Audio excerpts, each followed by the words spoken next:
여러분 안녕하십니까? 언론인 출신의 소장 여성학자인 심규진 스페인 아이대학교 조교수가 국민의힘 당권 재장악을 노리는 한동훈의 저질 행태에 대해 조목조목 통렬한 질타를 했습니다.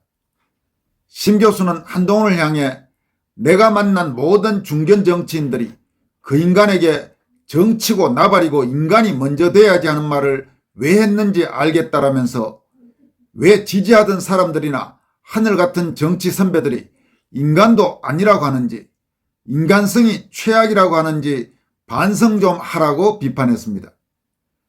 이 소식과 함께 지난 4일 출범한 이재명 정권이 스스로 국민주권정부라고 부르기로 한 것과 관련해 국민의힘 당대표를 지낸 김기현 의원이 국민주권정부가 아니라 전과자 주권정부라고 해도 과언이 아니다라고 직격탄을 날렸다는 소식도 전해드리겠습니다.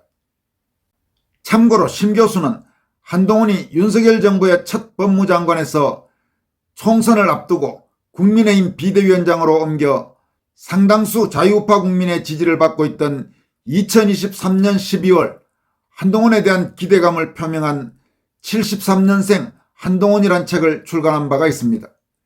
그러나 이후 한동훈의 형편없는 실체가 잇따라 드러나면서 확실하게 한동훈을 손절한 여성학자입니다. 심 교수가 여기에서 어떤 인간이라고 표현한 자는 당연히 한동훈을 지칭합니다. 내가 어떤 인간에 대한 책을 낸 적이 있다. 제목에 그 인간 이름이 들어가니까. 미리 책 원고도 다 보여주고 양해도 구했다. 고맙다고. 책은 자기가 자기 돈 내고 사겠다고 하더라. 그 책은 그 인간한테 득만 됐지 나쁠 내용은 단 하나도 없었다. 나는 그 어떤 것도 그 인간한테 대가로 바란 적이 없다. 내가 그 책에 쓴 내용을 그 인간이 받아들이든 안 받아들이든 그건 전적으로 그 인간의 선택이다. 그 책으로 100% 수혜만 본 자가 이제 와서 내가 자기를 비판한다고 저격을 한다고? 여러분 이게 지금 무슨 이야기냐면 아까도 말씀드린 것처럼 심규진 교수가 2023년 12월에 73년생 한동훈이란 책을 출간한 바가 있습니다. 이 책은 한동훈이 정치인으로 크는데 그리고 주목받는데 적지 않은 영향을 미쳤습니다. 그러니까 한동훈에게는 대단히 우호적인 책이었다고 할 수 있습니다.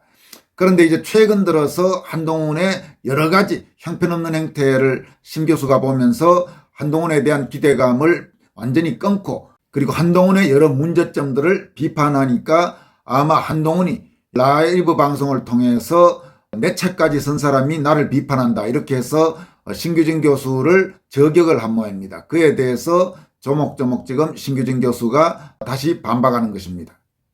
당내 게시판에서 비열하게 온갖 익명 아이디 동원해서 당대표론자가 1호 당원 대통령을 비하한 것도 딱 걸리니까 발뺌하면서 민주주의라 괜찮다고 하던 인간이 지가 나한테 장관 자리를 줬나 아니면 책 제작비라도 줬나 고맙다고 전화 한 통이나 했나 도대체 뭘 해줬다고 나더러 지를 비판하면 안 된다는 건데 미친 X 여기는 아마 이제 미친 놈이란 뜻이겠죠. 뻔뻔하기 짝이 없네. 내가 내 시간과 노력 갈아가면서 윤석열 정권 성공을 위해 쓴 책 덕분에 이름 알려주고 뜨는 데 도움됐으면 고마운 줄이나 알 것이고 내가 네가 그놈 띄웠잖나 너 때문에 지지했는데 뭐냐 이런 책망 듣느라 얼마나 개고생 중인데 주제를 알고 처신을 잘하라는 그 책의 메인 내용과 정반대로 자기 주제를 오판에 잘난 척하다 망했으면 자성할 것이지 자기 팬들 모아놓고 나한테 배신자 프레임 씌워서 저격을 해? 여러분 지금 이 이야기의 맥락은 뭐냐 하면 심규진 교수가 한동훈의 여러 가지 문제점이 드러난 뒤 한동훈을 비판하면서 그 2023년 12월에 썼던 그 73년생 한동훈이란 책 때문에 자유우파 보수우파 성향 국민들로부터 상당히 비판을 받았습니다. 왜 그런 한동훈 같은 형편없는 애를 우호적으로 써서 많은 국민들이 착각하게 만들었냐 그렇게 해서 그런 비판받느라고 사실 심규진 교수가 이런저런 마음고생을 많이 했는데 지금 한동훈이 심 교수가 최근에 자기를 비판한다고 무슨 라이브 방송에서 소위 한 딸들 데리고 심교준 교수를 비난하고 공격하고 있는 그에 대한 아주 통렬한 질타인 것입니다. 이러니 인품이 고상한 김문수 후보님 입에서까지 사람이 아니다 소리가 나오지. 내가 만난 모든 중견 정치인들이 그 인간에게 정치고 나발이고 인간이 먼저 돼야지 하는 말을 왜 했는지 알겠다. 나는 지금 성찰한다. 내가 인간의 최저점을 파악하는 능력이 매우 부족하다는 것. 인간의 비루함은 이재명 같은 대놓고 확신범만 보여주는 게 아니라 오히려 고상한 척, 잘난 척, 엘리트인 척하는 인간들이 더 비루하다는 것. 정말 가장 후짐. 내 원망하기 전에 왜 지지하던 사람들이나 하늘 같은 정치 선배들이 인간도 아니라고 하는지, 인간성이 최악이라고 하는지 좀 반성 좀 하길, 이렇게 질타했습니다. 심규준 교수는 또 이 한동훈 빠들 혹은 한동훈을 추종하는 일부 인간들이 무슨 이번 대선에서 김문수가 아니라 한동훈이 대선 후보로 나갔으면 이겼을 것, 이런 정말 말도 안 되는 허황된 황당한 소리를 짓거리고 있는 것과 관련해서 다음과 같이 조목조목 지적했습니다. 이견을 인정도 존중도 못하는 편협한 팬클럽 정치인을 지지하는 주제에 지지층도 못 잡으면서 무슨 중도 확장이람. 가진 것이라곤 고상한 척뿐이던 인간들이 어설프게 동네 일진 흉내. 내가 제일 한심하게 생각하는 부류는 김문수가 이번에 41% 받은 게 놀랍다고 호들갑 떨면서 누가 나와도 반 이재명 정서 때문에 40%는 넘겼을 것이라는 등, 한동훈이 나왔으면 더 잘했을 것이라는 등 떠드는 견소리, 즉 개소리다. 김문수였기에 이렇게 다 모으고 또 모여 결집된 것이다. 지난 대선 윤통태처럼 이준석을 제어하지 못해 표를 뜯겨 이기지 못했더라도 단일화만 성공했더라면 박빙이거나 이겼을 수도 있었던 구도였다.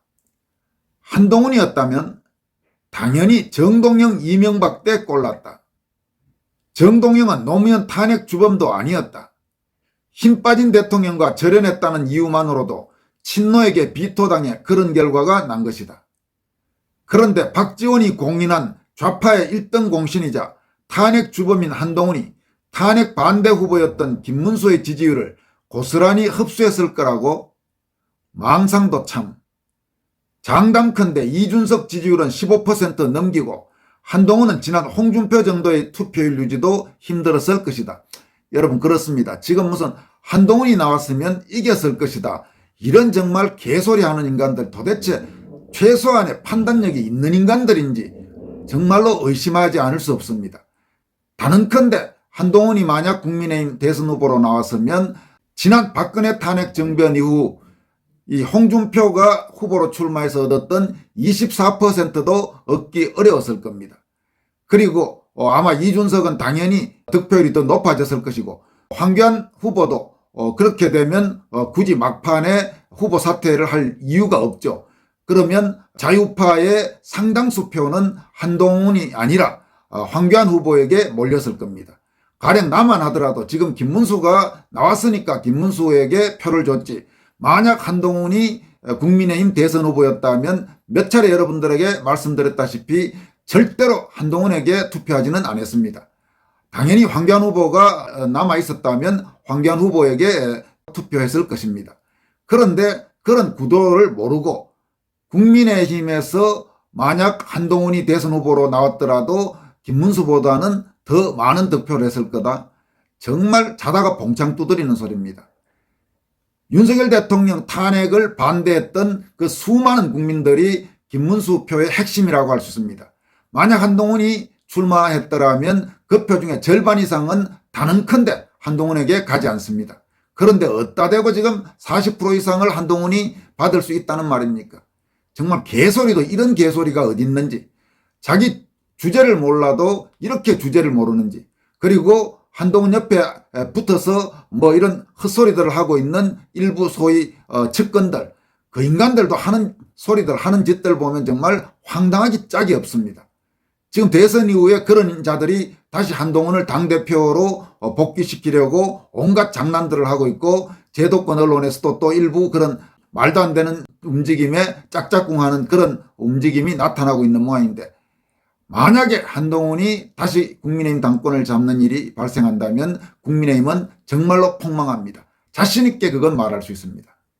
심규진 교수는 이어서 다음과 같이 밝히고 있습니다. 하여튼 나는 정치인들만 논평의 대상으로 삼았고 지지자들은 비판하지 않았다. 또한 나에 대한 무례함이나 도를 넘는 비하 등이 없다면 그 어느 누구도 단지 다른 정치적 스탠스가 있다는 이유로 페이스북 친구 삭제 등은 해본 적 없다.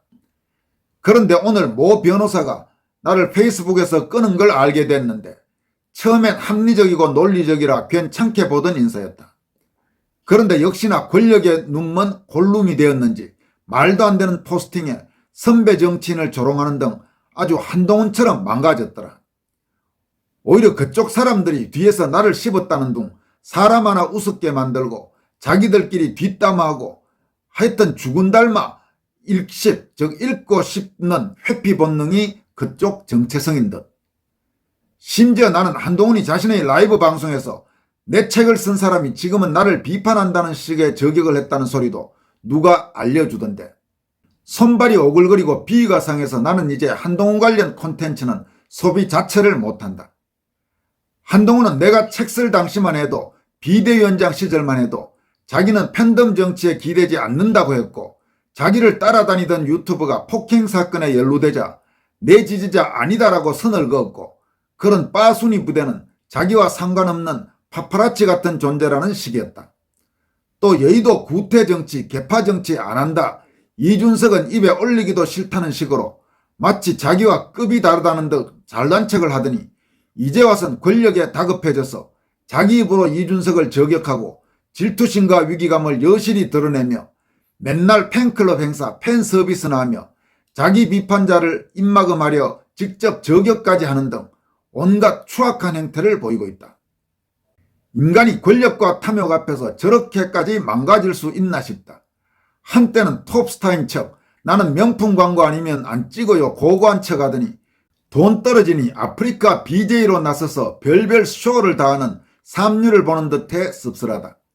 촉망받던 청년 정치인으로 기대를 모았던 그 변호사 또한 막말이나 하고 억지 소리만 늘어놓는 이준석류와 하나도 다를 게 없어졌다.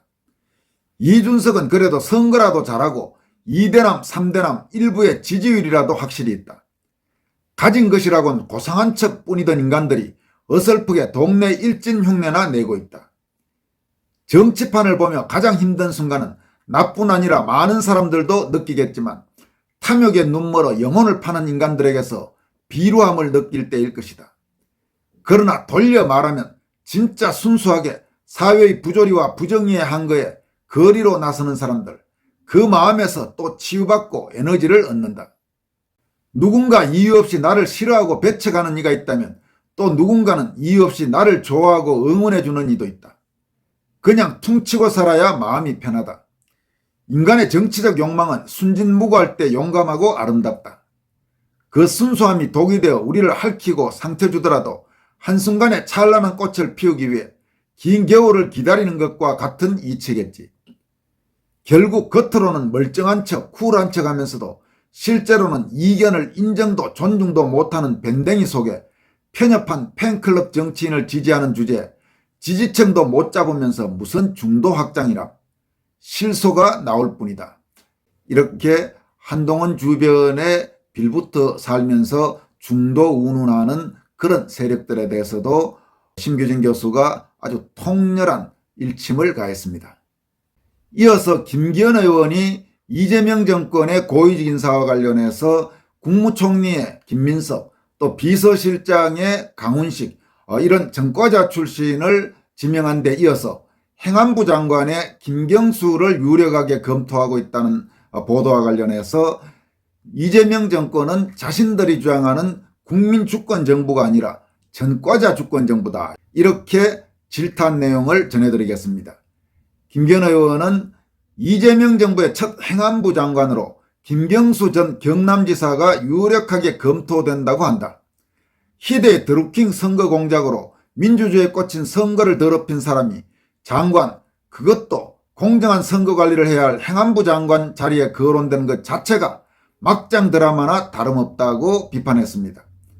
김 의원은 이어서 미국 문화원 불법 점거 농성으로 징역 4년을 선고받고 또 그에게 불법 정치자금 수수죄로 징역형을 선고받았던 국무총리 후보, 아이들에 대한 교통사고를 막자며 민식이법을 발의했지만 정작 자신은 무면허 운전 전과가 있는 양두구육의 대통령 비서실장, 공무수행 중 코인 거래 논란으로 총선에 출마조차 못한 국민소통비서관, 대통령부터가 전과사범에 온갖 부패 비리 혐의로 재판을 받고 있다 보니 이재명 정부에서 공직을 맡으려면 범죄 전과가 있거나 부정부패라도 해야 하는 모양이다. 말로는 국민통합 운운하지만 실제로는 성실하고 선량하게 살아온 사람은 뒷전으로 밀려나고 전과자가 출세하는 세상이 도래한 것 같다며 이쯤 되면 국민주권정부가 아니라 전과자 주권정부라 해도 과언이 아닐 것이라고 질타했습니다. 김기현 의원은 이어서 더 큰 문제는 이제 시작이라는 것이다. 아직 장관 인사는 발표도 하지 않았다. 앞으로 있을 수많은 인사에서 그저 아버지 이재명을 받들었다는 이유로 프리패스 면죄부를 받을 것이다. 그리고 압도적 의석을 가진 민주당은 인사청문회조차 가볍게 무시하며 이재명 대통령의 폭주를 도울 것도 불보듯 뻔하다. 베네수엘라의 독재자 차베스는 늘 입만 열면 국민을 내세웠지만 실제로는 헌법을 갈아엎어 독재의 길을 닫고 사법부를 짓밟았으며 심지어 국명까지 바꾸며 나라를 망국의 길로 이끌었다면서 이제 고작 취임 3일차인데 벌써 이재명 대통령에게서 차베스를 떠올리게 되니 참으로 마음무거운 주말이다, 이렇게 비판했습니다. 여러분, 또 공교롭게 지금 이재명 정권이 자기 정부를 지칭하겠다고 하는 국민주권정부, 이게 바로 베네수엘라 차베스 당시에 그 베네수엘라 독재 정권이 자신들의 정부를 이렇게 국민주권정부다, 이렇게 표현했다고 합니다. 이게 참 우연인지 아니면 알고 그랬는지 그런 부분도 참 여러 가지를 생각하게 합니다. 지금까지 권순할TV였습니다. 고맙습니다.